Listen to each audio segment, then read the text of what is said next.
Ho, welcome to a Tavern. The world of League of Legends is full of secrets, gossip, and of course, myths that have been baffling fans for years. Today we're gonna dive into these mysteries and reveal some of them. What will surprise you the most? Let's find out right now. Myth number 1. Swain's crows are just birds. In fact, Swain is one of the most dangerous individuals in the world of Runeterra. This guy isn't just a dude who hangs out with birds, like some kind of Snow White with crows instead of bunnies. His winged friends are not just birds, they are magical, but that's not the whole story.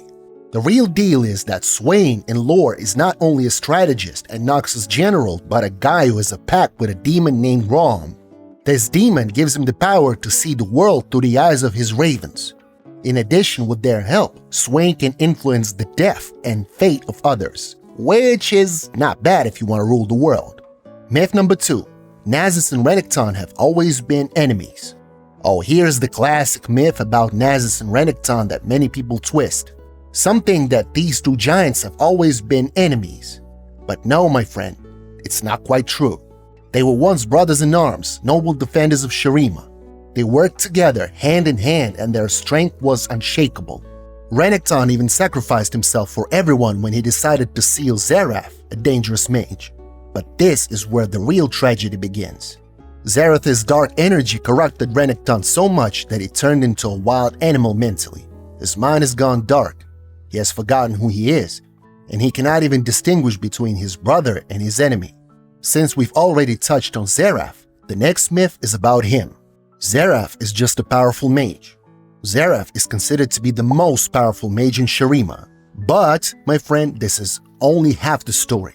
The fact is that Xerath is an example of how the desire to be the top dog can blow your mind. He used to be an ordinary dude, an advisor to Emperor Azir, but his thirst for immortality took him in the wrong direction. Now Xerath is pure energy that lives in a magic sarcophagus. And the main thing he wants now is not just to sit peacefully on the throne, but to take over the whole world. His power is wilder than wild, so you should definitely be wary of him. Want to know how he turned from a normal advisor into an energy monster? Watch the video on my channel where the whole Azir drama is revealed. I'll leave the link in the description. Myth number 4. Viego is a romantic who only wants to revive his beloved.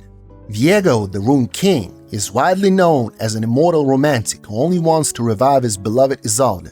But here's the interesting thing. This love seems to be more like a selfish obsession than a real feeling. The guy just couldn't accept the fact that she was gone and decided that the magical powers of Runeterra were exactly what would help him bring her back. He did not care about the consequences for everyone else. His desperation and self-centeredness led to the ruination. And no, this is not just a sad story. This is a whole catastrophe, darkness and death that destroyed entire nations. He did not realize that Isolde would never be the same again. Instead of giving up, Viego decided to keep looking for ways to regain control of her soul. And now he's not some tragic romantic hero, but a real dangerous force that can do even more harm. So not everything is as romantic in this guy's story as it seems at first glance. Myth number 5. Lucian is a hero without a dark side.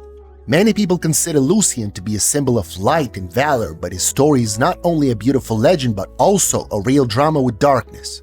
When Thresh took Senna into his lantern, it turned everything upside down, and now Lucian's mission to fight the darkness has turned into real revenge. Lucian doesn't just fight the darkness, he seeks to restore justice, though not always peacefully. This obsession often makes him act cruelly and mercilessly, and admittedly sometimes he looks more like a badass vigilante than a hero, so not everything is as simple as it seems. Myth number 6. Vi and Caitlyn are secret lovers. Fans have already made so many theories about Vi and Caitlyn's relationship that they could probably make a whole show out of it. A series, that is. Oh wait, there is already a series, the one called Arcane. But Riot Games made it even more complicated with more ambiguous hints in the relationship between these two ladies. Long story short, it does not get any easier. And oh my god, finally, we recently got what we wanted. In the second season of the series, these two made out after all. But there is one but, if you know what I mean. In the game lore, Caitlyn and Vi did not have any romantic relationship anyway. So, From the side of the game universe, this is still a myth. Over there, they just have a partnership in fighting crime in Piltover. What a pity. They would have been a great couple. But who knows, maybe Riot will change their minds in the canon universe and actually make a couple out of them, as it happened recently in Arcane. But what was I talking about? Let us move on. Myth number 7. Zed and Shen are brothers. Many people think that they are brothers, like two siblings always competing for the last piece of cake. But in reality, it's not like that at all. They are just former students of the same mentor, Great Master Kusho. Their rivalry arose from their different views on the role of shadow and balance. Shen took responsibility and became his father's heir, and Zed, decided that the dark side was good as well, and created his own order of shadow. And the myth of the brothers? It's just a romantic fantasy that arose from their closeness and their youth. So, no, they're not brothers. They're just two guys who decided to go their separate ways in life. It seems that this is yet another example of how friendships can end, well, not exactly amicably. Myth number 8. Yasuo betrayed his brother. This myth has been haunting Yasuo since he left his native Ionia. It all started after a tragic incident with a teacher. The legend says that during the Nasus attack, Yasuo left his post and failed to protect his mentor, and everyone started accusing him of betrayal, even his brother Yone. But let us face it, the real story is not just drama. Yasuo was not what everyone thought. He did not betray Ionia. On the contrary, he wanted to help. He just chose the wrong moment to break the rules. It seems he had a desperate desire to become a hero, not a traitor. After the death of his mentor, Yasuo became an outcast, but the biggest tragedy was that he got into a fight with his brother Yone. Can you imagine that? Fighting with a relative is not just frightening, but it's a direct plot for a new drama. And unfortunately, Yasuo had to kill Yone. So much for brotherly love. But here's a surprise for you guys. Yone came back to life as a spirit, and their story continues. But the myth of Yasuo's betrayal still lives on. It reminds us that sometimes duty and loyalty can lead to tragedy, and every choice has its consequences, even if you just want to be a good brother and a patriot of your country. Myth number 9. Galio is just a statue. Galio is often perceived as a simple stone statue that comes to life to protect Demacia. He's not just a statue standing there waiting for someone to pay attention to it, like some forgotten monument. This is a stone giant that actually has its own specialty. He's made of a special stone, petricite. It may sound like some new anti-worm medicine, but still, it is a real magical material that allows him to absorb magic. But here's the thing, without this magic, Galio becomes static, just like your old PC stuck on the boot screen. And that's where his philosophical action begins. Galio wants to be alive and active, but his life depends on magic. He wants to make friends with people and longs for the warmth and love we all do. So our stone friend is struggling with his limitations, trying to find the energy to finally get up and show what he can do. If he had the opportunity to throw a big party, he would definitely want everyone to bring magic as a gift, because without it, he is just a big lump of stone, as sad as it may sound. Myth number 10. Fiddlesticks is the ancient god of Runeterra. Fiddlesticks is not just some wandering horror that looks like a sack of potatoes that decided to become a boogeyman. This thing is a real mystery that resembles an ancient evil. There are myths that he is an ancient god or some kind of cosmic being that existed way before people learned how to boil water. But in reality, it's just a myth. In the new lore, Fiddlesticks is just an ancient demon that preys on those who are afraid. So forget about gods and huge legends. Fiddlesticks is just an old evil creature that wanders around and reminds you that sometimes even a bag of hay can become your biggest nightmare. Myth number 11.